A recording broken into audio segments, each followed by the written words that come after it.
Hi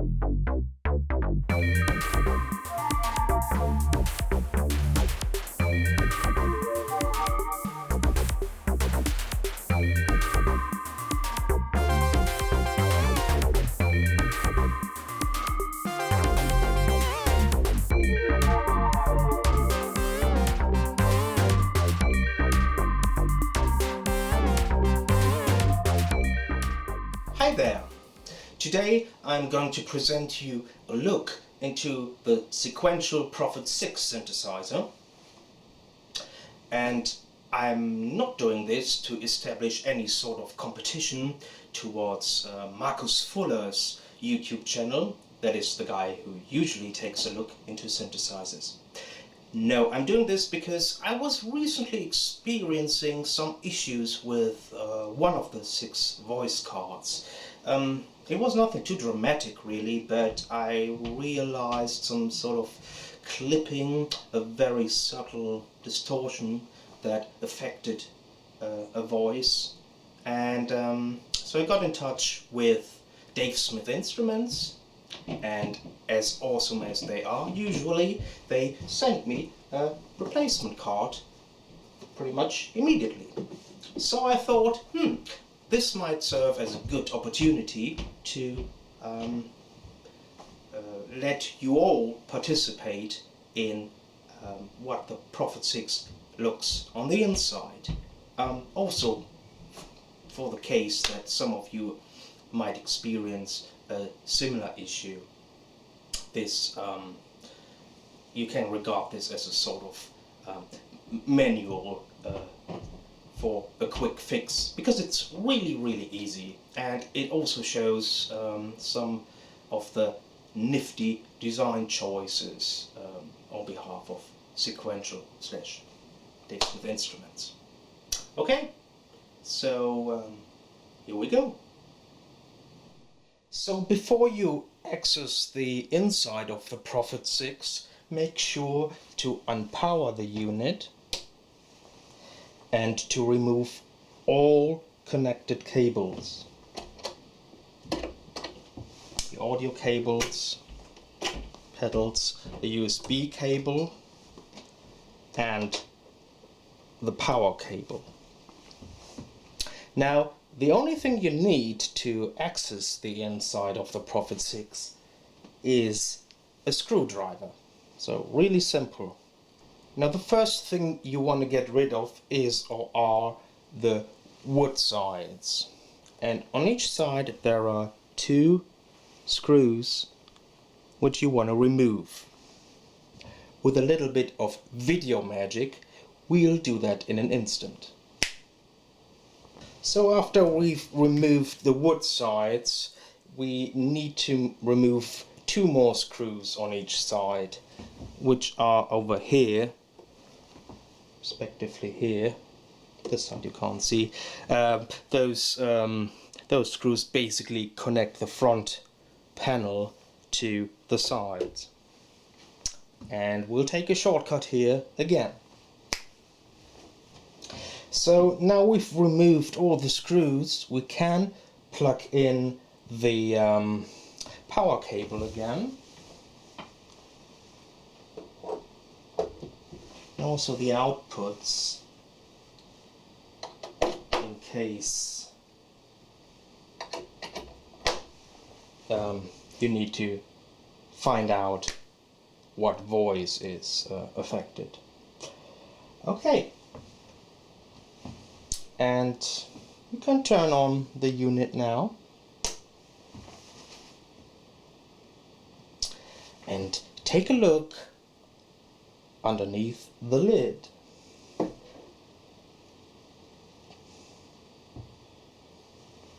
So it all holds nicely in place thanks to this cord over here, and there it is, the inside of the Prophet-6. So here we are. I just switched the perspective a little bit. Here you see the power supply. I won't uncover this. It's I presume similar to the one in the Prophet-12, for example, and you can see a video of that done by Marcus Fuller already. Up here, there are all the controller boards, to which you find the potentiometers and encoders attached, and the switches and all that. And down here is the main board. Here we find our 6 voice cards. And now about the nifty thing I was mentioning before, and why it is really easy to find out what voice might cause problems. Now, beside every voice card, there's an indicator LED. I hope you can see that. Well, you can't see the first one because it's hidden underneath here. So as I'm playing single notes, or maybe a chord, you can see how these indicator LEDs light up. And basically these indicator LEDs have been used by DSI before. It just on the outside of the housing. You find them in the back of the Poly Evolver keyboard, where they are blue, on top of the Prophet-8, 2 lines of 4 LEDs, and on top of the Prophet-12, 2 lines of 6 LEDs. So this is basically nothing else, it's just hidden inside the housing.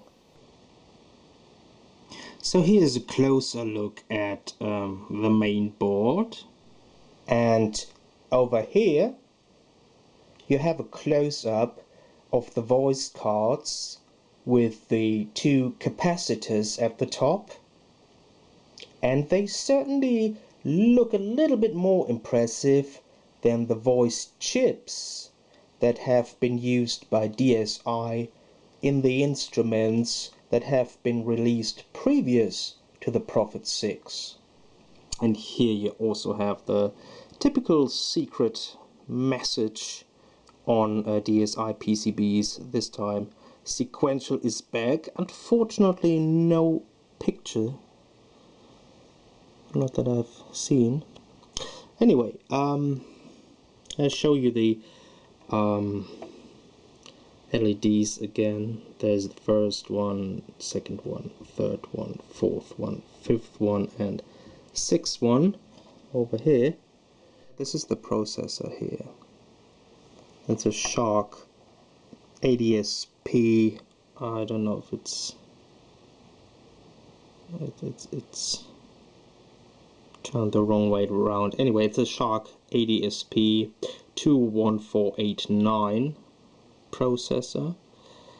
I'm not an electrical engineer, so I can't really walk you through the board in detail. I only know a thing or two about synths. Here's a PIC chip.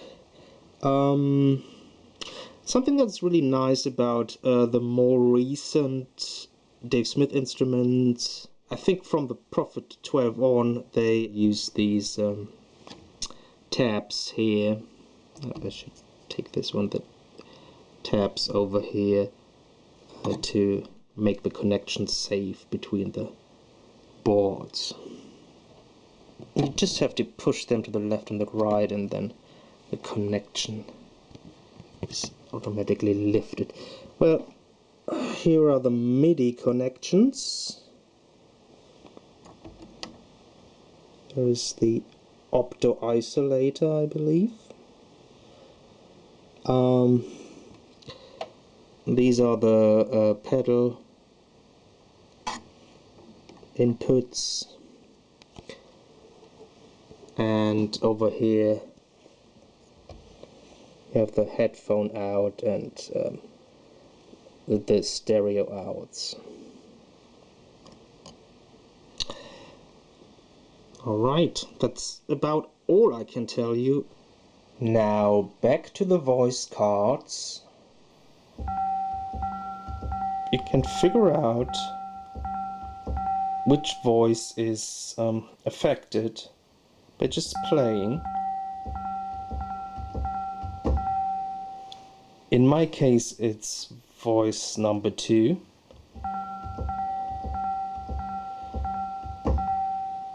It's very subtle. I can hear it. I don't know how well it translates via YouTube. But there's a little bit of the clipping going on that I was talking about before. If you found the voice card that is acting different from all others, you want to remove it and swap it with another one, the one adjacent to it, for example, to find out, is it actually the voice card that's causing this behavior, or if the LED would still lit up next to number 2, then it wouldn't. Then the socket, or rather the main board, would cause the trouble.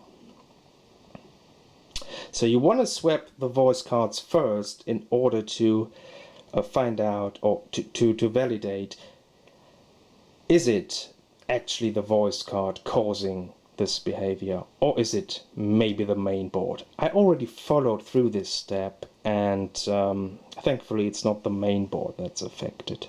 So I know it's definitely voice card number 2, who was originally in slot 3. I swapped those already, and so we'll just go ahead and remove this one and insert the new one. Now, before you remove a voice card, make sure to power down the unit and remove the power cable. I've done that already.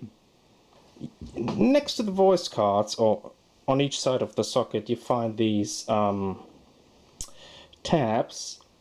You just want to pull those down, and the voice card will lift up automatically. There you go. So got the new voice card over here. Looks identical. And well, the way to get it back into the socket is just place them over it and then apply some pressure. It's a little bit more iffy than getting it out, but as you press it down, the tabs lock back in automatically. So that's that. Voice cards swapped. Now let's see how that works. Now I plugged all the connections back in again and powered the Prophet-6 on again. What you need to do right away is you need to reset the calibration buffer, and you do that by holding the preset button and pressing the program button number 3. Now you won't get any indication, you just have to trust in the fact that things have now been reset. Now, as the calibration buffer has been reset, please keep in mind that you need to run the calibration routines again that you had to run just after you got the Prophet-6, because as of now it lost all of its memory with regard to the surrounding temperature and so on. Next, you need to restart basically the whole calibration routine, and we start with the wheel calibration. For that, you hold the preset button and you hold the pitch wheel and the mod wheel in its full down position, and then press the program button 7. And the display briefly showed low. Keep holding the preset button, release the pitch and mod wheel, and press program button 8. Now the display showed CE, which is for center. And you keep on holding the preset button and then hold the pitch and the mod wheel all the way up and press program button 9. And it shows you high, which is for high position. Now both wheels are calibrated. And finally we need to calibrate the oscillators and filters again. In order to do so, hold the preset button and press program button 0. And then you need you will see a countdown running here, indicating that the filters and oscillators are being calibrated. So that takes a little while, but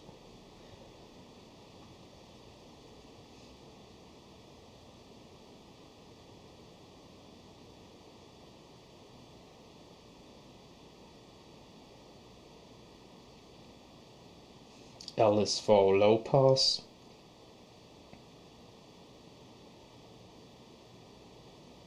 And H is for high pass.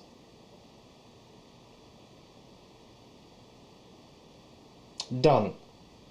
So now, after we did the calibration, we can lift up the lid again and double check how the voices behave. That is, in our case especially, voice number 2. Now we'll play some notes.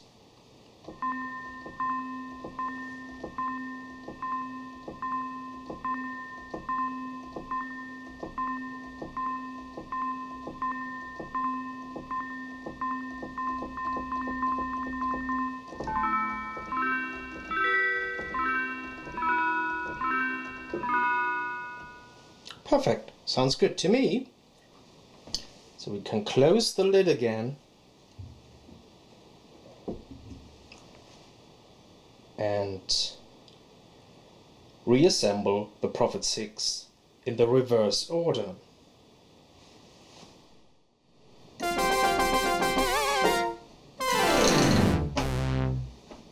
Still works. So there you go. This was the feature about the inside of the Sequential Prophet-6 synthesizer. Thanks for watching, and please make sure to check out my Prophet-6 demo tracks, which I recently uploaded. You'll find the links in the description below. Also, I put a link there to my 100 brand new Prophet-6 patches. So if you are in urgent need of a new sound set for this instrument, feel free to follow the link. Alright, thanks for your support. Talk to you soon. Bye bye.